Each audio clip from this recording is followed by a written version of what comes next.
Welcome to Policy Matters, Episode 6. Policy Matters is a video chat series between Teri Talan of the McCormick Center and a guest author in early childhood policy. The chats take place and are distributed on a quarterly basis.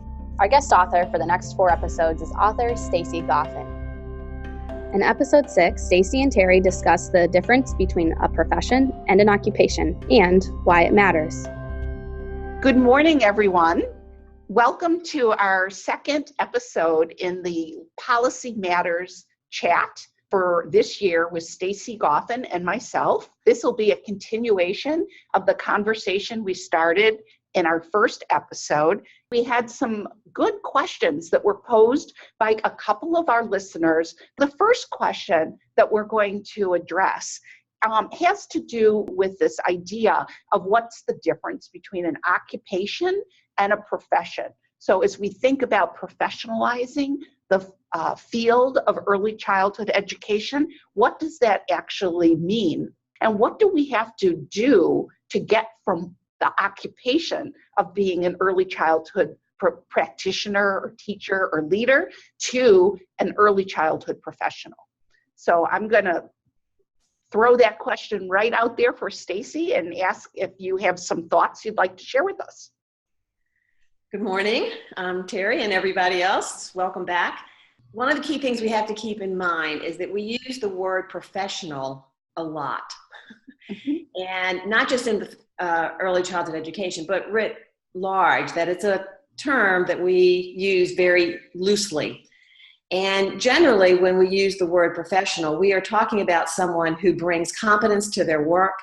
Sometimes it might have to do with their appearance and that they look professional in terms of how they are dressed. Sometimes it has to do with some some basic skills like arriving to work on time, completing projects in a timely manner. So the difference between an occupation and a profession, I think, is to make a distinction between professional as an adjective and profession as a noun. So when we're talking about an occupation, we are talking about a market-driven work, and that people can enter and leave that occupation at will and not necessarily have any prior prerequisites in terms of their preparation or any particular kinds of ethical demands that are placed upon them in terms of their practice. And so in that context, many individuals who are in occupations are in fact degreed. So we might think of somebody who's in the world of technology, for example. And they, in this instance, what the degree does for them, of course, is to give them knowledge and skills that's going to allow them to be more competent. In a market-driven world, they are also being made more competitive. In contrast, a profession is actually an organized system of preparation and practice and accountability. And in fact, there are expectations that are really obligations in terms of the preparation that you need to have prior to being able to enter into the profession and to be able to practice. And there are additional expectations that come with that preparation around ethical obligations. And you have a responsibility not only to each other, those of us who would be part of that profession, but also to, in our instance, the children and families that we serve.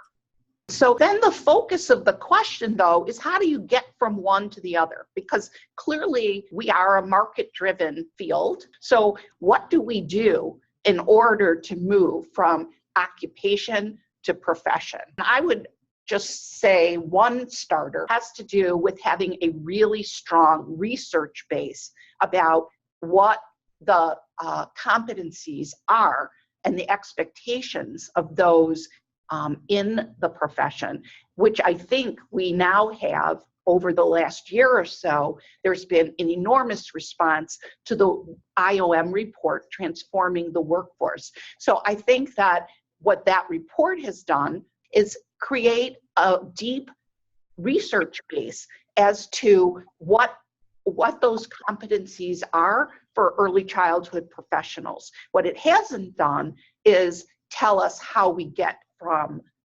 recognition as an occupation to a profession. So I'm wondering at this point if a distinction between certification from a Department of Ed and professional licensure might be distinguished and helpful.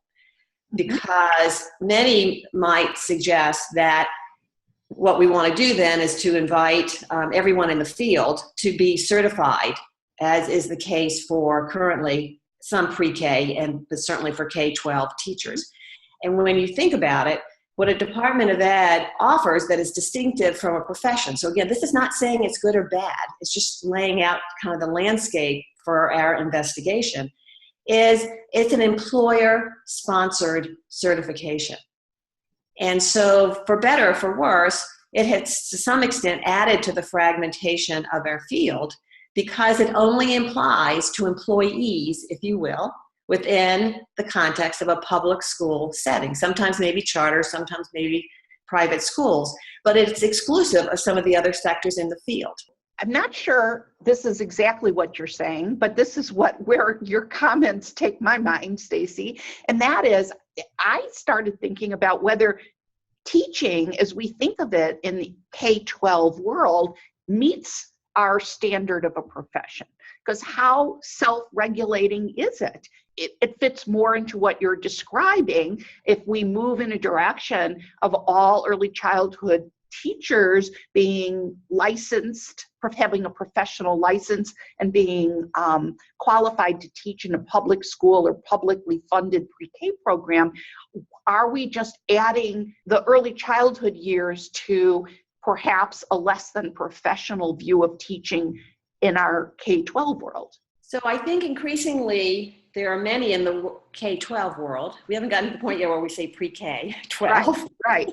But in the K-12 world, there are many who are suggesting that it is necessary for teachers to begin to reclaim ownership of their practice. Right. And so in essence, or in fact, no, teachers would not be considered professions or as defined. And in part, I think we can look at what the whiplash that K-12 education has been experiencing in the last several years is one example of not having and being in the dictation that comes to them about what they should do and practice regardless of whether or not it matches what their knowledge base suggests to them ought to be. It is not self-governing. So the governance doesn't come from the teaching, and a union is different from a profession's self-governance. Right. It comes from the Department of Ed, and most specifically, typically from a Board of Education. Right. And those individuals do not always have a knowledge base that might suggest that they are able to really assess the extent to which the preparation that's being required and the competencies that have been identified are ones that would align with the field's best practice. So I have to say, this was like a huge aha for me when I had this thought, because I think to many people, the idea of professionalizing early childhood is linking it more closely to the world of elementary and secondary education teaching and viewing that as professional practice. But it's almost revolutionary to think that early childhood education might think of itself as a profession more like medicine. I think that this word professionalization and professionalizing our field still means different things to different people. And I don't know that we've really had that conversation about what it would look like to truly be a profession as opposed to being just a better paid, better regulated, higher standards kind of workforce. So let me build on that in particular because your background includes the fact that you're an attorney, you're a lawyer. So my understanding of the field of law is that when you are degreed, you are an attorney, you are a lawyer. When you are licensed, you are an attorney. And so there's actually a distinction in the terminology that differentiates individuals who perhaps have earned a degree in the content, but have not necessarily gone through that next step to be licensed to practice. Right. But as an attorney, or then I think a nurse is a really easy example, for all, maybe easier for folks to identify with. The focus is on the individual competence, and that's where going to scale comes from. It's not based upon the program. So again, when you think about K-12, it's a programmatic certification. It's tied to the funding that K-12 receives. A nurse, and this is true for attorneys and other professionals as well, but that a nurse can practice in hospice, home care, a physician's office, neonatal care, and we can keep going into the variety of spaces in which a nurse can practice if he or she is licensed as an RN to practice. So it's not based upon the program. It's not based upon the funding stream. It's based upon the individual competency and the fact that those competencies have been recognized by the state in terms of licensure. And that's a really important distinction and paradigm shift for us if we were to move in this direction. So the idea of licensure, we need to separate. Licensure isn't necessarily what we think of in terms of what public school teachers have.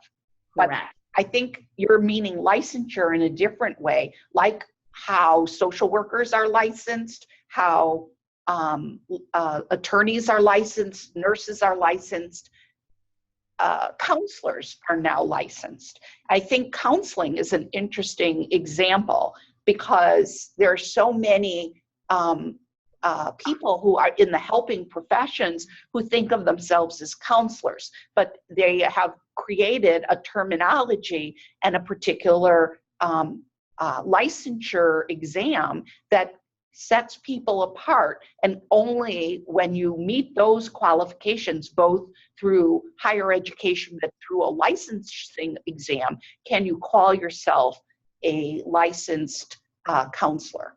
So you cannot have an RN after your name. You can't have, like for an architect, you can't call yourself an architect. It's a protected term. Right. Unless you're actually licensed to practice.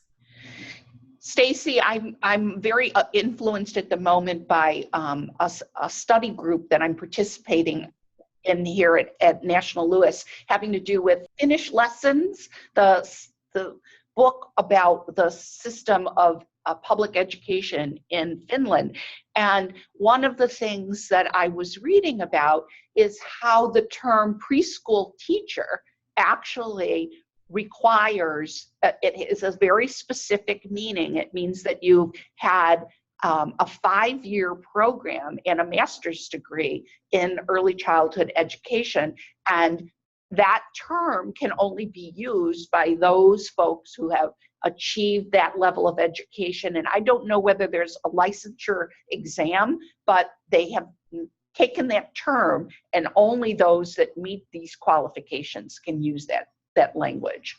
Back to your point about licensure and the determination of what those competencies are and what such a licensure qualifications would entail should be designed and developed and monitored by those in the field themselves. And now, if you will, you just help do a great job in terms of this conversation of kind of closing the loop when we were talking about being self-defining and self-governing. Mm-hmm. And I would add, based upon what you were just saying, so using the Finnish example, there's a clarity regarding the scope of practice. Yep. So when you look at, now I'm going to look at the medical profession, where you have different roles that physicians can play. And as many of us have experienced, if you go to your internist or family physician, you might enter into a conversation where he or she suggests that you may need to see a specialist. And mm-hmm. that's because you have stepped outside of the internist's licensed scope of practice. Mm-hmm. And therefore you are referred to someone else. And so that sets important parameters that you don't step outside of your competencies. Right. So back to K-12 again, there are many examples where a principal could take an 8th grade or 4th grade teacher and put that individual into a kindergarten classroom. Within the context of a profession, that would be fine. If in the context of thinking that what a kindergarten teacher needs to know and be able to do is maybe distinctive from what an 8th grade teacher needs to know and be able to do, you would not put that kindergarten teacher in an 8th grade classroom, nor the reverse. So I also think one of the conversations we have the opportunity to explore or to engage in is, do we have specialties within early childhood education? So again, every profession has a shared common knowledge base. An MD is an MD, an RN is an RN, but then they also have differentiated scopes of practice where there's additional knowledge and clinical practice that's required in terms of practicum and experiences prior to being able to be licensed as that specialty. In the second half of this chat, Stacie and Teri talked about how the field can get from occupation to profession. We'll publish that conversation in January as episode 7. In the meantime, what questions or comments do you have for Stacie and Teri? What feedback do you have on the Policy Matters series? Tell us in the comment section below. Until next time.